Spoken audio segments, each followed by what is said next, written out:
Voter তালিকা যাচাইয়ে প্রকাশ্যে গরমিল, এদেশ থেকে বাংলাদেশে যোগ। সামনে এলো কি? তথ্য যাচাইয়ে বাড়ি বাড়ি ঘুরে নিজের ভোটার কার্ড নিয়ে কেন অস্বস্তিতে পড়লেন জলঙ্গির অঞ্চল যুব তৃণমূল সভাপতি? তো আমার নামের ক্ষেত্রে হচ্ছে কি, আমার বাবার নামের জায়গায় এখানে অন্যান্য দেওয়া আছে। এটা জাস্ট একটা মিস্টেক বলতে গেলে আমি যখন ফর্মটা ফিল আপ করি তখন আমি সঠিকই ফর্মটা ফিল আপ করেছিলাম, হয়তো তাদের কোনো মিস্টেক হয়েছে সেই জন্য ওখানে অন্যান্য হয়েছে। জলঙ্গির ঘোষপাড়া গ্রাম পঞ্চায়েতের ফরাজিপাড়ার বাসিন্দা মিস্টার আগুন মণ্ডল, অঞ্চল যুব তৃণমূল কংগ্রেসের সভাপতি।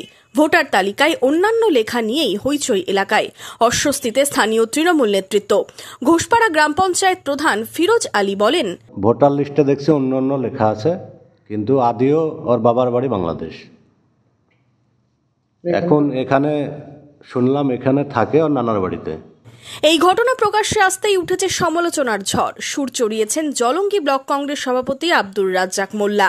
দীর্ঘদিন থেকে এই অভ্যাস মানুষের আছে, বাংলাদেশের লোক এসে এখানে শাশুড়িকে মা বলে, এখানে ছেলের বোন হয়, বিভিন্ন উপায়ে এখানে ভোট তৈরি হয়। তবে যে আমাদের মহান নেত্রী, আমাদের বাংলার মুখ্যমন্ত্রী, যিনি ঘোষণা করছেন যে উনি তার এমএলএদেরকে নামিয়ে দিয়েছেন সঠিক কাজ করার জন্যে, তো যুব নেতা আমাদের ঘোষপাড়া অঞ্চলের তিনি তো আমাদের এমএলএর সঙ্গে ঘুরছেন, তাকে উনাটাকেই ধরুন। আমার বক্তব্য এখানে।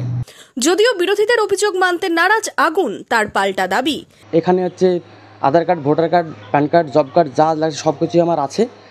আমি একটা বাবার জায়গায় যিনার নাম রয়েছে তিনি কে? উনি কি আপনার বাবা? হ্যাঁ, উনি আমার বাবা। উনি কোথায় থাকেন? উনি বাংলাদেশে। মানে উনি বাংলাদেশে থাকেন, আপনি ভারতে থাকেন? হ্যাঁ, ভারতে থাকি। আমি ছোটোবেলা থেকে একদম 2 বছর বয়স থেকে এখান থেকে নানির বাড়িতে আমি মানুষ হয়েছি। নানিরা আমাকে মানুষ করেছে। তাদের কাজ তারা করে যাবে, আমাদের কাজ আমরা করে যাব। একটা মানুষ 12 বছর ভারতবর্ষে বাস করলে সে নাগরিকত্ব পায়। আমি এখানে 25 বছর বসবাস করছি। কিভাবে বাবার জায়গায় অন্যান্য হলো, এই প্রশ্নে সরব বিরোধী শিবির। সমস্যার সমাধান চান যুব নেতা। অভিযোগ পাল্টা অভিযোগের সরগরম এলাকা। জলঙ্গি থেকে সুব্রত প্রামাণিকের রিপোর্ট, মধ্যবঙ্গ নিউজ।